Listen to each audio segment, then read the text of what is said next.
नमस्कार। आज हम महात्मा बुद्ध के अष्टांगिक मार्ग की चर्चा करेंगे। मैं इससे पहले आपको महात्मा बुद्ध के 4 आर्य सत्यों के बारे में जानकारी दे चुका हूँ। मैंने आपको ये बताया था कि महात्मा बुद्ध ने दुख के कारणों की खोज की थी। उनको ये लगता था कि संसार में दुख हैं, समूची मानवता दुखों से पीड़ित है, क्यों न इनको ऐसा रास्ता दिखाया जाए, वो पथ दिखाया जाए जिससे कि समूची मानवता दुखों से मुक्त हो सके। उन्होंने सिर्फ उपदेश नहीं दिया, उन दुखों को दूर करने का उन्होंने उपाय बताए। उन्होंने कहा कि ठीक है, दुख हैं, संसार में दुखों से इनकार नहीं किया जा सकता, दुखों के कारण हो सकते हैं, कोई न कोई कारण होता है, परंतु दुखों को दूर भी किया जा सकता है। अगर पर सवाल ये आता है कि दुखों को कैसे दूर करेंगे। वो इसका रास्ता बताते हैं। वो कहते हैं कि अगर वो अष्टांगिक मार्ग पर चलेंगे तो वो दुखों से दूर हो सकते हैं। उन्होंने दुखों से दूर होने के 8 रास्ते बताए थे।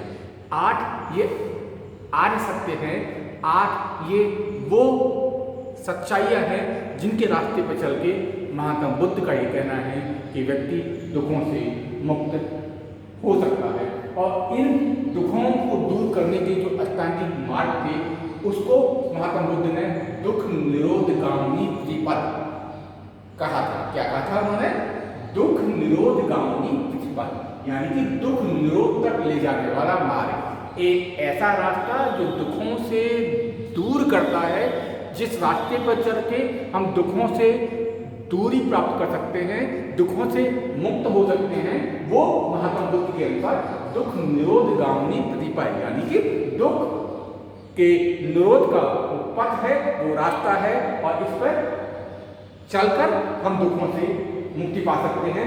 ये अष्टांगिक मार्ग महात्मा बुद्ध के नैतिक और आध्यात्मिक साधना के एक मार्ग है, या फिर यह आध्यात्मिक साधना का ये मार्ग है, और यह बौद्धों का एक प्रकार का आचार मार्ग भी है।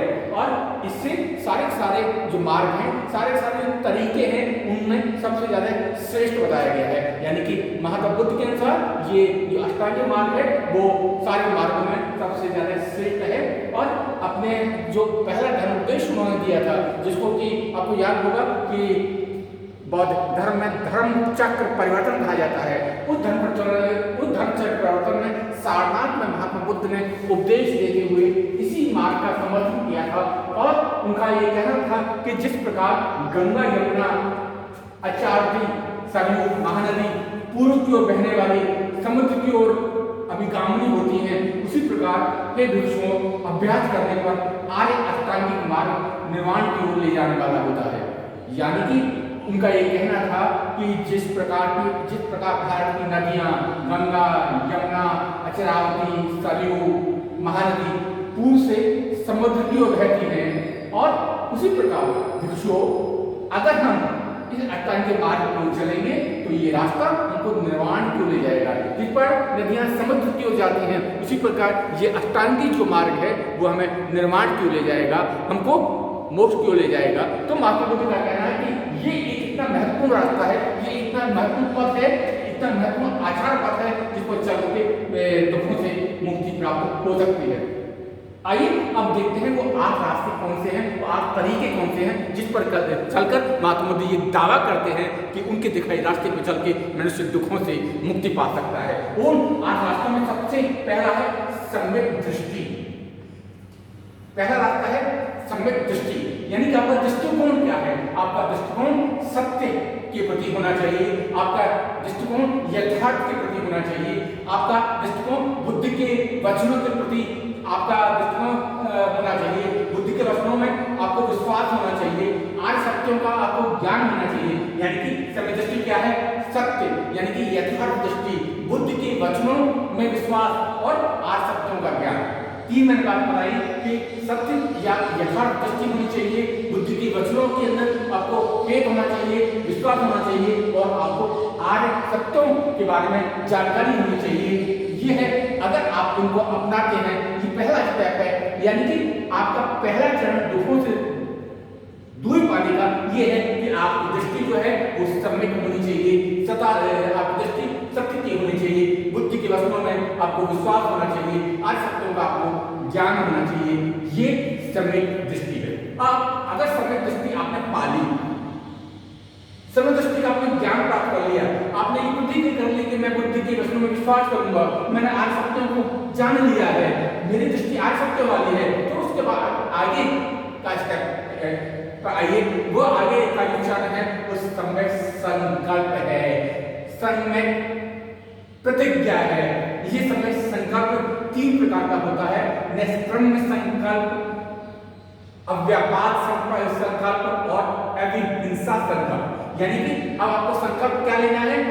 पहला संकल्प आपको त्याग का लेना है। अगर आपने त्याग नहीं आया, आपने संग्रह आया, आपने छोड़ने की प्रवृत्ति नहीं आई, तो आपके अंदर तृष्णा बनी रहेगी, विकार बने रहेंगे, और जब तक तृष्णा बनी रहेगी तब तक आप मोक्ष का मार्ग या निर्वाण का मार्ग नहीं अपना सकते। इसलिए दूसरे संकल्प में आपको त्याग का संकल्प करना है, द्वेष भाव का संकल्प करना है, हिंसा भाव का संकल्प करना है, और इन तीनों को वो अलग अलग नाम देते हैं। यानी कि आपको प्रतिज्ञा करनी है, आपको संकल्प करना है कि आपको निष्क्रम्य सम्यक संकल्प करना है, यानी कि त्याग करना है, आपको अव्यापाद सम्यक संकल्प करना है, यानी कि आपको द्वेष भाव नहीं रखना, किसी से ईर्ष्या नहीं रखनी, कोई ऊंच नीच का भाव नहीं रखना, और आपको तीसरा है अविहिंसा सम्यक संकल्प, यानी कि आपको हिंसा भाव न रखने का आपको संकल्प करना है।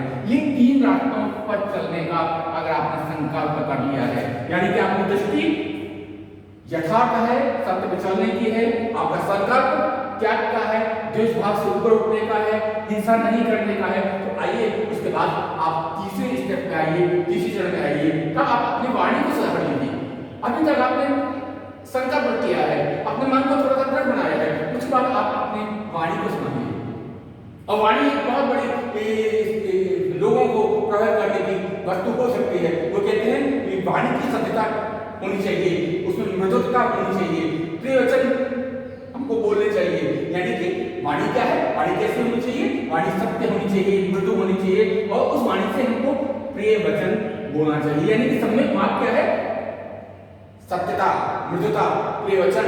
ये अगर हम अपनी वाणी के लिए सीख जाते हैं तो वो है सम्यक मार्ग। यानी कि इसमें क्या नहीं होना चाहिए? हमको असत्य व्यर्थ बात नहीं बोलनी है, हमको कठोर वचन यानी कि पारुष्य वचन नहीं बोलने हैं, हमको पैशून्य यानी कि चुगली नहीं करनी है, हमको ऐसी बात बोलनी है जो कि किसी को ऐसी बात नहीं बोलनी है जो कि किसी को पसंद नहीं आए। यानी कि समय वाक में आपको अपनी वाणी के ऊपर नियंत्रण रखना है, अपनी वाणी को संयमित रखना है, और उस वाणी में सत्यता होनी चाहिए, उस वाणी में मृदुता होनी चाहिए, उस वाणी में प्रिय वचन बोलने की क्षमता होनी चाहिए। आपको उस वाणी से असत्य नहीं बोलना चाहिए, आपको बकवास नहीं करनी चाहिए, आपको चुगली नहीं करनी चाहिए, और आपको उसको कठोर वचन नहीं बोलना चाहिए। यानी कि ये अगर आपने ये चीजें सीख ली, वाणी को आपने मृदु बना लिया, आपने वाणी को अगर अच्छा बना लिया, तो आप तीसरे चरण को आप पूरा कर लेंगे। उसके बाद सम्यक कर्म, आपने वाणी सुधार लिया, आपने संकल्प कर लिया, आपकी दृष्टि पॉजिटिव हो गई, तो आपके अगला स्टेप आपका हो गया सम्यक कर्म। यानी कि आपके कर्म कैसे होने चाहिए? कर्म में आपकी हिंसा नहीं होनी चाहिए, चोरी नहीं होनी चाहिए, झूठ नहीं होना चाहिए, और इन सब क्या होना चाहिए? यानी कि इससे वो नेगेटिव बात नहीं बताते क्या, अब वो ये भी बताते हैं कि ये नहीं हो तो क्या होना चाहिए? उन आपके आचरण में, आपके कर्मों में दया, दान, करुणा, मैत्री, अहिंसा, ये चीजें होनी चाहिए। जब हम सम्यक कर्म की बात करते हैं, जब हम कर्म करें तो उन कर्मों में कहीं हिंसा नहीं होनी चाहिए, चोरी नहीं होनी चाहिए, झूठ नहीं होना चाहिए, पर इसके साथ साथ अपने कर्म में दया, दान, करुणा, मैत्री, अहिंसा का भाव होना चाहिए। ये सम्यक कर्म है। और सम्यक कर्म अगर आप कर लेते हैं तो उसके बाद आइए आपकी आजीविका कैसी होनी चाहिए, आपको जीविकोपार्जन का साधन क्या होना चाहिए, आपका जीवन को जिन साधनों से आप अपने जीवन का संचालन करते हैं, जो आपके रोजी रोटी का साधन है, जिन साधनों से आप अपना पेट भरते हैं, अब आप अपने परिवार का पेट भरते हैं, वो आजीव कैसा है, वो आजीविका का साधन कैसा है, और आजीविका साधन वो बहुत ध्यान देते हैं। वो कहते हैं कि आजीविका का साधन ऐसे साधन होने चाहिए जो सदाचार हो, जो नैतिक हो, उसमें कहीं भी ऐसा कोई भाव नहीं होना चाहिए, उस आजीविका के साधन में बेईमानी नहीं होनी चाहिए, वो आजीविका के साधन में हिंसा नहीं होनी चाहिए। वो खुद कहते हैं ऐसे साधन का प्रयोग जो सदाचार पूर्ण हो। महात्मा बुद्ध ने कहा था कि लोग विष, शस्त्र, मुद्रा, मांस बेचकर, झूठे नापतोल से ग्राहकों को धोखा देकर दासों, नौकरों, जानवरों का व्यापार आदि करके अपना जीवन निर्वाह करते हैं। ऐसा सब मिथ्या है, अजीब है, यानी कि नहीं करना चाहिए। क्या लोग क्या करते हैं महात्मा बुद्ध के समय? लोग क्या करते थे? लोग विष बेचते थे, शस्त्र बेचते थे, मुद्रा बेचते थे, तौलने में बेईमानी करते थे, ग्राहकों को धोखा देते थे, दासों, नौकरों का और जानवरों का व्यापार करते थे। अगर हम ऐसा व्यापार करते हैं तो वो आजीविका का उचित साधन नहीं है। आजीविका का साधन हमारा सदाचार होना चाहिए, नैतिक होना चाहिए, वह झूठ, कपट, बेईमानी, हिंसा नहीं होने चाहिए। तो ये पांचवा उनका अष्टांगिक मार्ग है, यानी कि पांचवा मार्ग है जिसमें आपको अपनी आजीविका भी अच्छी रखनी है।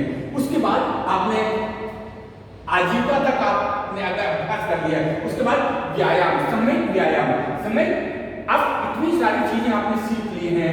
आपने सत्य बोलना आपने सीखा है, आपने अपनी वाणी को संयमित किया है, आपने अपने आजीविका का साधन ठीक किया है, आपने अपने कर्मों को अच्छा किया है। उसके बाद कहीं आप भूल नहीं जाए। इसके बाद इसके लिए जरूरी है सम्यक व्यायाम, यानी कि नैतिक मानसिक उन्नति के लिए, आध्यात्मिक उन्नति के लिए इनका निरंतर प्रयास करना चाहिए। ये चीजें कहीं हम भूल न जाए, जो चीज हम सीख चुके हैं, जिन चीजों का हमने अभ्यास किया है, जो चीजें हमने छोड़ने की है, वो सब हमारे अभ्यास में आनी चाहिए, वो सारे हमारे व्यायाम में आनी चाहिए। यानी कि नैतिक, मानसिक और आध्यात्मिक उन्नति के लिए निरंतर प्रयास अगर हम करेंगे तभी हम अपने रास्ते पर चल सकेंगे। यानी कि अशुभ कर्मों का तो हमको त्याग करना है और शुभ कर्मों की प्राप्ति का प्रयास करना है। क्या छोड़ना है? अशुभ कर्म हमको छोड़ने हैं और जो अच्छे कर्म हैं, शुभ कर्म हैं, उनको हमको अपनाना है। और अपनाना नहीं है, उसका निरंतर